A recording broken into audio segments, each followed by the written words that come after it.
நவமான பாஷைகளை நம்முடைய வாயில போட்ட தேவன் அவர்தானே. எவ்வளவு அன்புள்ள தேவன். நாம் பாருங்க, பரலோக பாஷைகளை இந்த பூமியிலே பேசும்படிக்கு கர்த்தர் நமக்கு கிருபை கொடுத்திருக்கிறாரு. எவ்வளவு மேன்மை உள்ளவர். அப்போ நம்ம அவருடைய சாயலாய் மாறணும்னா அவரையே பார்க்க ஆரம்பிக்கணும். அவரையே பார்க்க ஆரம்பிக்கணும். அவரையே பார்த்து இன்னொருத்தங்களை பார்த்தோம்னா அப்படியே சாயல் மாறிடும். கூட இருக்கிறவங்களோடு இருக்கும்போதே நம்முடைய சுவாவங்கள் மாறுது. அவங்களுடைய சுவாவங்கள், அவங்களுடைய ட்ரெஸ்ஸிங் ஸ்டைல் எல்லாம் நமக்குள்ள வருது. நம்ம அவரை மாத்திரம் பார்க்க ஆரம்பிச்சிட்டானா நம்ம அவரை போலவே மாறிடுவோம். ஹல்லேலூயா. அப்படிப்பட்ட கிருபையை கர்த்தர் நமக்கு கொடுக்கிற தேவனாய் இருக்கிறார். ஹல்லேலூயா. பாருங்க, ஒரு நாள் அதை நம்ம அப்படி பார்த்துக்கிட்டே வரலாம். அவரை குறித்து பார்ப்போம். நம்ம அவர் என்ன செய்வாராம், ஒரு நாள் எரிகோவுக்கு போகிற வழியில் அந்த குருடன் என்ன செய்யறான், கூப்பிட்டுக்கிட்டே இருக்கிறான். 2 கண்ணும் தெரியாத ஒரு குருடன் எரிகோவுக்கு போகிற வழியிலிருந்து அவரை கூப்பிட்டுக்கிட்டே இருக்கான். மார்க் எழுதின சுவிசேஷம் 10ஆம் அதிகாரம் 49ஆம் வசனத்தில் பார்த்தீங்கன்னா, அந்த இடத்துல அவன் கூப்பிடும் பொழுது எல்லாம் சுற்றி வரவங்கெல்லாம் அதட்டுறாங்க. பேசாத அப்படின்னு சொல்லி அவனை அதட்டிக்கிட்டு இருக்கிறாங்க. அங்கே 49ஆம் வசனத்தில் இயேசு நிற்கிறவர், இயேசு நின்று அவனை அழைத்து வர சொன்னார்.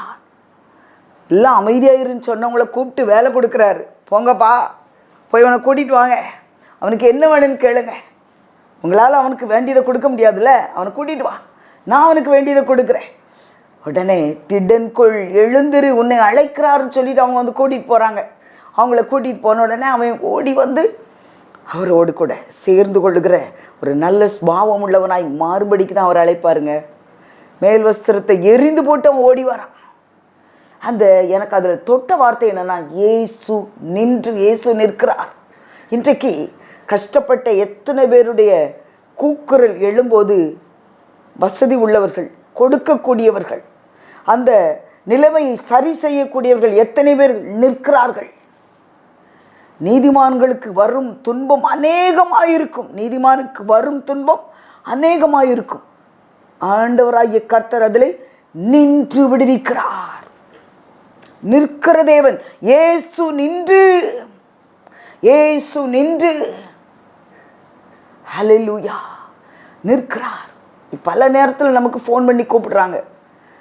நிறைய நேரத்தில் ஃபோன் இப்படி பார்த்துட்டு இந்த அழைப்பு நமக்கு தேவையில்லைன்னு எத்தனை பேருக்கு வச்சிருக்கிறோம்.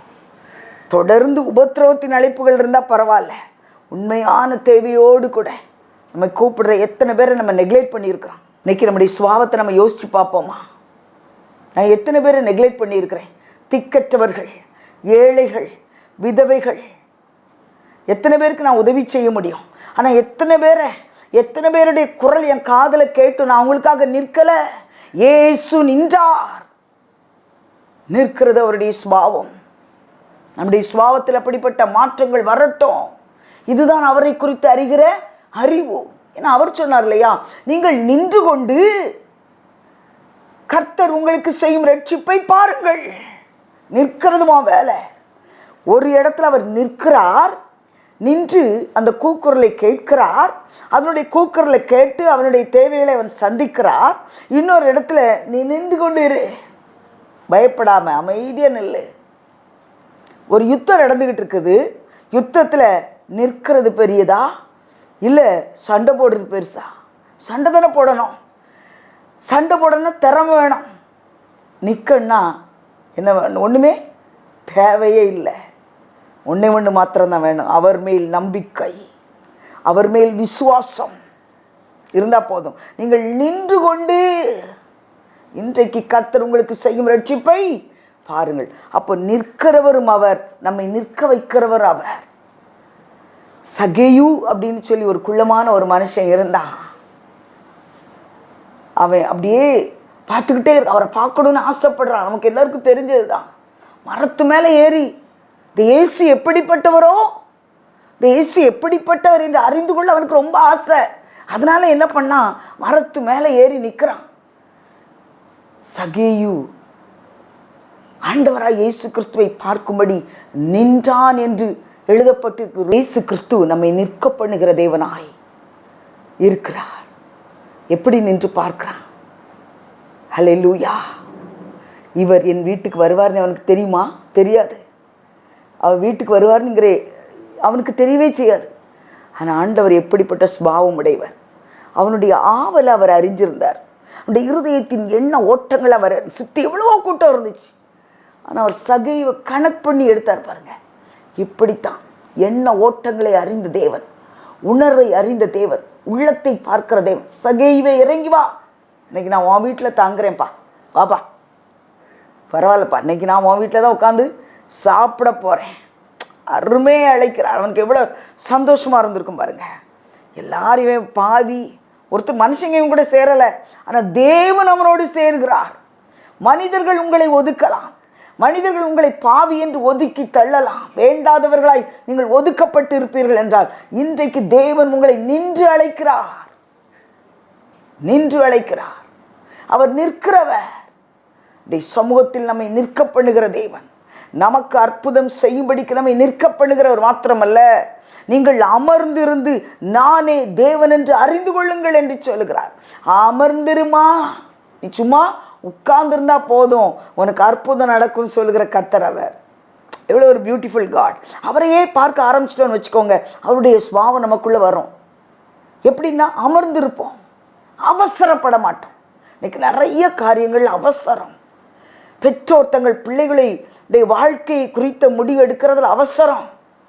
திருமண பந்தத்தை அழகா உருவாக்கி கொடுக்குறாங்க, இணைத்து கணவனை மனைவியை இணைத்து கொடுக்குறாங்க.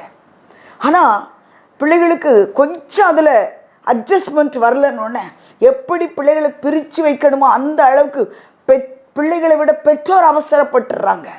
அவசரகதியான முடிவுகள், உணர்ச்சி வசப்பட்ட முடிவுகள். என்றைக்குமே உணர்ச்சி வசப்பட்ட நேரத்தில் ஒரு முடிவு எடுக்காதீங்க.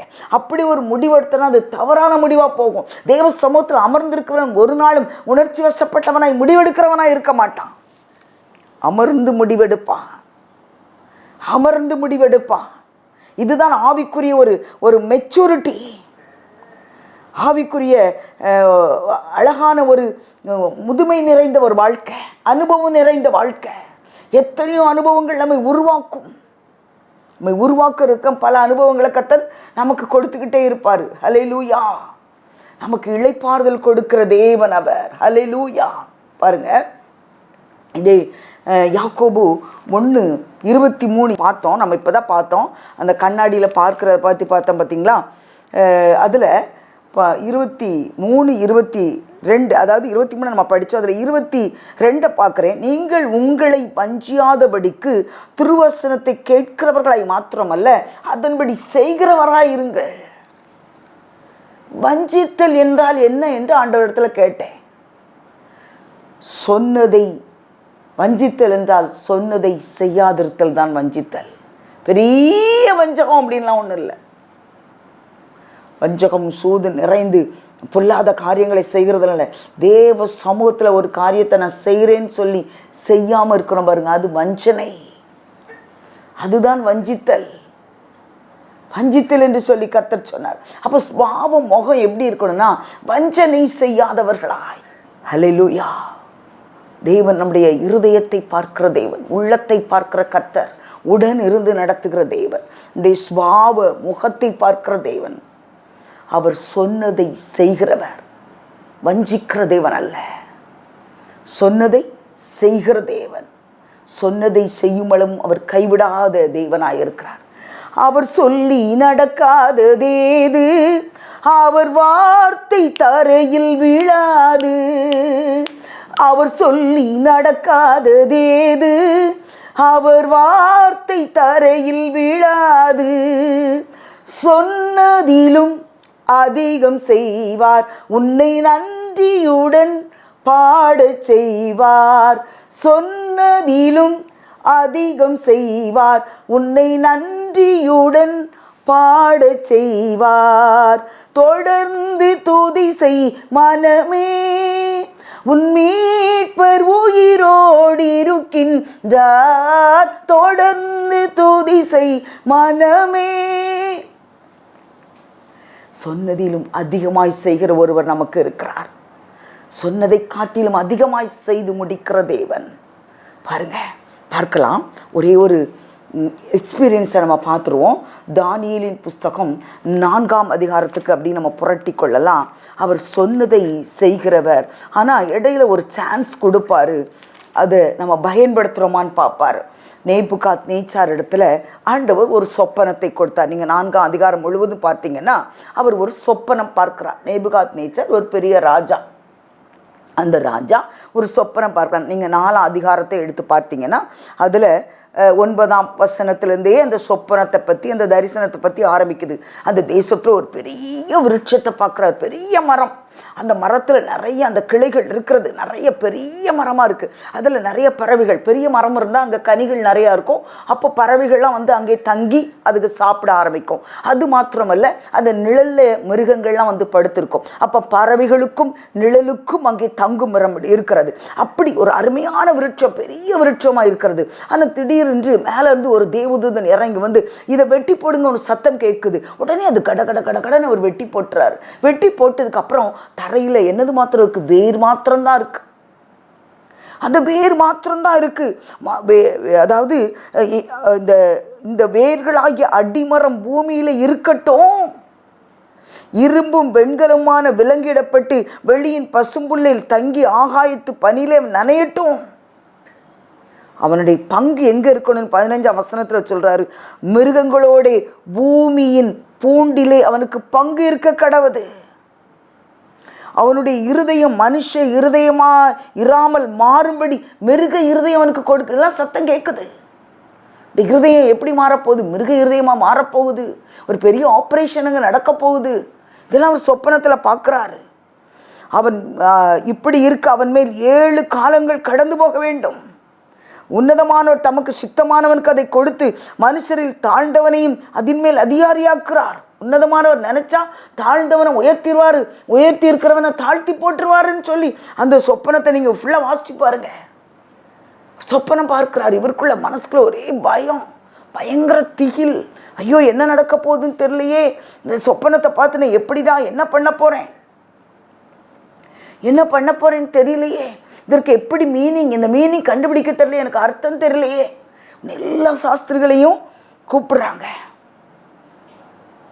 ஆனால் அந்த இடத்துல தானியேலுக்கு இருக்கிற பவரை அந்த ராஜா அறிந்து கொண்டு, உனக்குள்ள பரிசுத்த தேவர்களுடைய ஆவி உண்டு அப்படி தானியேலை கூப்பிடுறாரு.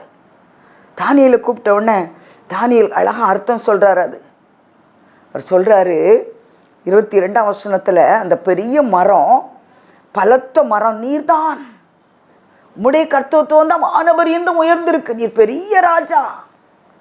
இந்த ராஜ்யத்தின் கீழே அவ்வளவு பேர் வந்து உட்கார்ந்துருக்குறாங்க. இந்த ராஜ்யத்துக்கு நடக்க போகிற காரியத்தை தான் ஆண்டவர் உங்களுக்கு காண்பிச்சிருக்கிறாரு அப்படின்னு அவங்க சொல்றாங்க.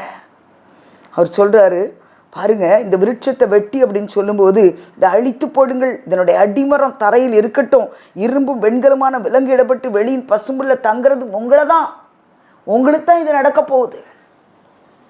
ராஜாவே, உங்களுக்கு தான் இது நடக்க போகுது அப்படின்னு சொல்றாரு. ராஜாவுக்கு அந்த அர்த்தம் புரியல. அர்த்தம் தெரியணுமே, ராஜாவுக்கு அர்த்தம் புரியணும். அந்த நேரத்தில் அவர் அர்த்தத்தை எல்லாம் சொல்லி முடிச்சுட்டு இது உங்களுக்கு தான் நடக்க போகுது அப்படின்னு சொல்றார். அப்படி சொல்லிட்டு அந்த ஊழியக்காரர் ஒரு அருமையான ஆலோசனையை கொடுக்குறார் பாருங்க.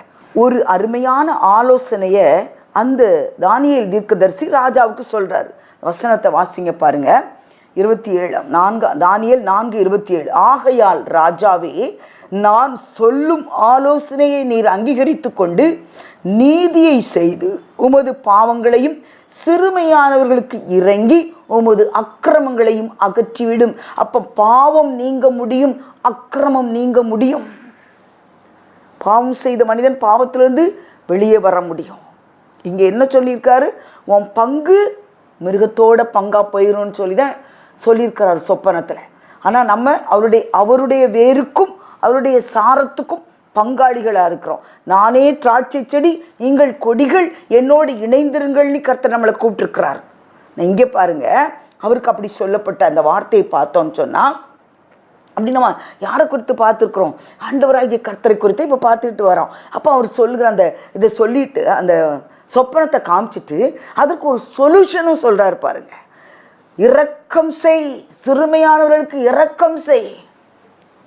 ஒரு சிலருக்கு பெரிய பணக்காரங்க வசதி உள்ளவங்களாக இருப்பாங்க, அவங்களுக்கு கொடுக்கறத பற்றி பேசினா பிடிக்காது. ஏழைகள் இடத்துல கொடுக்கறத பற்றி பேசினா பிடிக்கும் அவங்களுக்கு ஆசை, நிறைய பேருக்கு கொடுக்கணும்னு ஆசை. ஆனால் அந்த மன விருப்பத்தை கர்த்தர் நிறைவேற்றுவார். இன்றைக்கும் தேவனுக்கு என்று கொடுக்கறதற்கு, ஏழைகளுக்கு கொடுக்கணும்னு விருப்பமோடு இருக்கிறீங்களா? கர்த்தர் உங்களை ஆசீர்வதிப்பார். நிச்சயம் உங்கள் கரம் பலத்திருக்கும். உங்கள் கரத்தை கர்த்தர் பலப்படுத்துவார். கர்த்தர் பெரிய தேவனாய் இருக்கிறார். என்றென்றைக்கும் வாசமாய் இருக்கிற தேவன் அவர். உடைய கரத்தை அவர் பலப்படுத்துகிறார். அப்போ அவர் சொல்கிறார், சிறுமியானவர்களுக்கு இரக்கம் செய்யி, கஷ்டப்பட்டவங்களுக்கு உதவி செய்யி. இப்படி இதெல்லாம் ஒரு ஆலோசனை. இப்படி நீ செஞ்சியன்னா, நீ ஒருவேளை அநீதி செஞ்சிருந்தேன்னா இதை நிமித்தம் அது நீதியாகி மாறும். உன் அக்கிரமங்கள் நீங்கும். கிரமமற்ற உன்னுடைய வாழ்க்கை எப்படிலாம் இருந்துச்சோ அதெல்லாம் விட்டுட்டு ஆண்டவர் இதை பார்த்து உன்னை தூக்கி எடுப்பார். ஆனால் எல்லாவற்றை காட்டிலும் ஆண்டவராக இயேசு கிறிஸ்து நமக்காக நீதி செய்த தேவனாக இந்த பூமியில் இறங்கி வந்திருக்கிறார் பாருங்க. ஹல்லேலூயா. அவர் பட்ட பாடுகள் அதிகம், சிலுவை பாடுகள் அதிகம் அல்லவா? நமக்காக எவ்வளவு பாடுபட்டார், அவ்வளவு பாடுகளை அவர் சகித்தாரே. நமக்காக பாடுபட்டு அவரே நமக்கு இன்றைக்கு நீதியாக இருக்கிறார். பழைய ஏற்பாட்டின் அனுபவம் வேற, புதிய ஏற்பாட்டின் அனுபவம் வேற. அவர் திராட்சை செடி, இணைக்கப்பட்ட கொடிகள். அப்போ அவருடைய வேர்லேருந்து நம்ம உறிஞ்ச அவருடைய சுவாமாய், அவருடைய சாயலாய் மாற ஆரம்பிப்போம். ஆனால் பழைய ஏற்பாட்டில் அப்படி இல்லை. ஒரு காரியம் சொன்னால் அதுக்கு ஒரு சொல்யூஷன் நீ செய்யணும். அது செஞ்சாதான் நடக்கும். ஆனால் செஞ்சாரா? நேபுகாத் நேச்சார் தானியேலுடைய ஆலோசனை நிறைவேற்றினாரா? நிறைவேற்றலை. காரணம் என்ன? ஊழியக்காரர்கள் சொல்கிறத கேட்கணும் அப்படிங்கிற அவசியம் ஒன்று பெருசாக அவருக்கு படலை. இந்த சொப்பனை எங்கே நடக்கும் அப்படின்னு நினச்சாரு. ஆனால் ஒருவேளை இந்த காரியத்தை செஞ்சிருந்தா அவர் அந்த மிருகங்களோடு இருந்த பங்கின் அனுபவத்தில் இராதபடி தேவனோடு பங்குள்ளவராய் மாறி இருப்பா. பாருங்க 24ஆம் வசனத்தில், ராஜாவே அதன் அர்த்தமும் ராஜாவாகிய என் ஆண்டவன் பேரில் வந்த உன்னதமானுடைய தீர்மானமும் என்னவென்றால், மனுஷரினின்று நீர் கைவிடப்படுவீர், தள்ளிவிடப்படுவீர், வெளியின் மிருகங்களோடே சஞ்சரிப்பீர். 23ஆம் வசனத்தில் நடுவில் இருந்து வாசிக்கிறேன். 7 காலங்கள் அவன் மேல் கடந்து போக மட்டும் மிருகங்களோட அவனுடைய பங்கு இருக்க கடவுது. 2 இடத்துல பார்க்கிறோம், மிருகங்களோட அவனுடைய பங்கு. அப்போ இந்த மிருகத்துக்கு கூட உனக்கு பங்கு இருக்கக்கூடாது, தேவனோடு கூட நீ பங்குள்ளவராய் மாறணும்னு சொல்லி இந்த ஆலோசனை சொல்லப்படுகிறது. ஆனால் அந்த ஆலோசனை நிறைவேற்றப்படவில்லை. அதற்கு ஒரு காலமும் கொடுக்கப்படுகிறது. பாருங்க 29ஆம் வசனம், 12 மாதம் சென்ற பின்பு, 12 மாதம்னா 1 வருஷம், 1 வருஷம் கர்த்தர் டைம் கொடுத்தார். 1 வருஷம் போன பின்பு அப்படியே உட்கார்ந்து தன்னுடைய ராஜ்யத்தை அவர் பார்த்து கொண்டு மனம் திரும்பி வரல. அவர் 1 வருஷம் டைம் கொடுத்துருக்கிறாரு. அந்த சொப்பனத்திற்கு அர்த்தத்தையும் சொல்லி, அந்த சொப்பனை நிறைவேறாமல் நீ காக்கப்படணும், உன்னுடைய பங்கு மிருகங்களோடு போகாதபடி தேவனோடு உன் பங்கு வரணும்னு சொல்லி சொல்லப்பட்ட அந்த ஆலோசனையும் அவர் நிறைவேற்றலை. பாருங்க, அவர் அந்த ஆலோசனை நிறைவேற்றலை. தேவன் ஆலோசனையில் ஆச்சரியமான, செயலில் மகத்துவம் உள்ள தேவன். அவர் எல்லாவற்றையும் மறந்து போனார். சடுதியாய் பாருங்க அவருக்கு தண்டனை வந்தது. மனுஷர் என்று தள்ளப்படுவான்னு சொன்ன அதே வார்த்தை அப்படியே 32ஆம் வசனத்தில் நிறைவேறிற்று. அவர் மனுஷர் என்று தள்ளப்பட்டார். தேவன் தேவன்தான், மனுஷன் மனுஷன்தான். கர்த்தர் அவர் சொன்ன வார்த்தையை நிறைவேற்றுகிற கர்த்தர். அவர் காண்பிச்சார். அவர் எப்படி வேணாலும் நம்மளை கூட பேசுவார். ஒருத்தர் கூட எப்படி பேசுவார், எப்படி சொன்ன வார்த்தையை நிறைவேற்றுகிறார்னா சொப்பனத்தின் மூலமாய் பேசுவார், தரிசனங்கள் மூலமாய் பேசுவார், பாடல் மூலமாய் பேசுவார், வசனங்கள் மூலமாய் பேசுவார். ஒவ்வொரு மனுஷனும் புரிந்து கொள்ளுகிற விதத்தில் கர்த்தர் பேசுவார். அதான் பேசுகிற தேவன். நேபுகாத் நேச்சாரோடு பேசினார். பேசினதை அவர் செய்தார். சொன்னதை செய்கிற தேவன். ஹல்லேலூயா. இன்றைக்கு தேவனோடு கூட ஒன்றுபட்டவர்களாக இருக்கிறோமா? தேவனோடு கூட நாம் எப்படி ஒன்றுபட்டவர்களாக இருக்கிறோம்? ஹல்லேலூயா. பிதாவும் தேவனும் எப்படி நாங்கள் ஒன்றாய் இருக்கிறது போல சொன்னார் பார்த்தீங்களா? பிதா, குமாரன், பரிசுத்த ஆவியானவர் எப்படி இருந்தாங்க? நாங்கள் ஒன்றாய் இருக்கிறது போல இவர்களும் ஒன்றாய் இருக்கும்படி. அழகான வார்த்தையை அவர் சொல்வார். நாங்கள் ஒன்றாக இருக்கிறது போல, யோவான் 17:22 ஒன்றாக இருக்கிறது மனுஷனுக்கு பிடிக்காதுங்க. பிரித்து விடுகிறவன் மனிதன். ஒருமனப்பாட்டாய் வாழ வைக்கிறவர் கர்த்தர். சொன்னதை செய்கிறவர், ஒன்றாய் வாழ வேண்டும் என்று விரும்புகிறவர், ஏழைகளின் குரலை கேட்டு நிற்கிறவர், நம்மை நிற்க பண்ணி அமர பண்ணி நமக்கு இளைப்பாறுதலை கொடுத்து நம்முடைய காரியங்களை செய்கிறவர். இதெல்லாம் அவர் தான். அப்போ அவரை பார்க்க பார்க்க பார்க்க நமக்குள்ள என்ன உண்டாகணும்? மாற்றம், சுபாவத்தில் மாற்றம், சாயலில் மாற்றம் உண்டாகணும். அவரை போல நான் என்ன செய்யணும்? மாறணும். ஜெபிக்கிறோம், ஜபம் ஒன்றா இருக்குது, செயல் வேற இருக்குங்க. கண் கூட நான் பார்க்க முடியுது. அழகா அலங்காரமாய் ஜெபிக்கிறாங்க. ஜெபிச்சு முடிச்சு ஜப அறையை விட்டு வெளியே வந்தோடனே அவர்கள் செய்த ஜபம் அவங்களுக்கு மறந்து போயிடுது. அந்த செயல் அப்படியே வேற மாதிரி வருது. ஆண்டவரே, நான் இப்படி நடக்கணும், அப்படி நடக்கணும், இப்படி நடக்கணும், இப்படி நடக்கணும். மனுஷனிடத்துல ஒரு உதவி எதிர்பார்க்க கூடாது. இப்படிலாம் ஜெபிச்சுட்டு ஆண்டவரே எனக்கு அப்படி உதவி செய்யுங்கன்னு சொல்லிட்டு வெளியே வந்த உடனே ஒரு மனுஷன்கிட்ட உதவியை எதிர்பார்த்து நம்ம பேசணும்னா என்ன அர்த்தம்? அவர் எப்படி இருக்கிறாரோ அப்படித்தான் நாமும் இருக்கணும். அதனால தான் சொன்னார், நான் திராட்சை செடி, நானே திராட்சை செடி, நீங்கள் கொடிகள். என்னில் நிலைத்திருந்தால் நிலைத்திருங்கள், நானும் உங்களில் நிலைத்திருப்பேன். அவர் வாக்கு கொடுக்குறாரு 4ஆம் வசனத்தில், என்னில் நிலைத்திருங்கள், நான் உன் கூட நிலைச்சிருப்பேன். நம்ம 2 பேரும் ஒன்றா இருக்கலாம். பிதா குமாரன் பரிசுத்தாவி ஒன்றாய் இருந்தது போல, நானும் பிதாவும் ஒன்றாய் இருந்தது போல இவர்களும் ஒன்றாய் இருக்கும்படி அவர் ஒன்றாய் இருக்க விரும்புகிறார். ஒரு கூட்டணியாய் இணைந்திருக்க விரும்புகிறார். அப்பேற்பட்ட தேவன் அவர். நல்ல தேவன். அவர் நமக்குள்ளே வாசம் பண்ணுகிற கர்த்தராய் இருக்கிறார். ஹல்லேலூயா. அவரை அறிந்து கொள்ளுவோம், அவரை புரிந்து கொள்ளுவோம், அவரை பின்தொடர்வோம், அவருடைய சாயலை நாம் தரித்து கொள்ளுவோம். கண்ணாடியில் பார்ப்போம் நம்ம சாயல் எவ்வளோ அழகாக இருக்குது. அப்போது என்ன பண்ணுவோம்? இன்னும் கொஞ்சம் அழகுபடுத்துவோம்.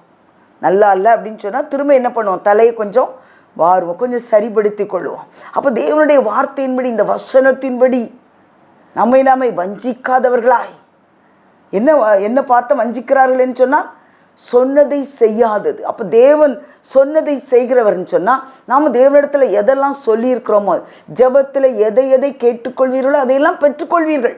நல்லா இருக்குல்ல அந்த வசனம்? நான் கேட்டுக்கொள்கிறதெல்லாம் அவர் எனக்கு தந்துடுவார். ஆனால் நான் ஜெபத்தில் எதெல்லாம் சொல்கிறேனோ அதை நான் ஃபாலோ பண்ணணும்.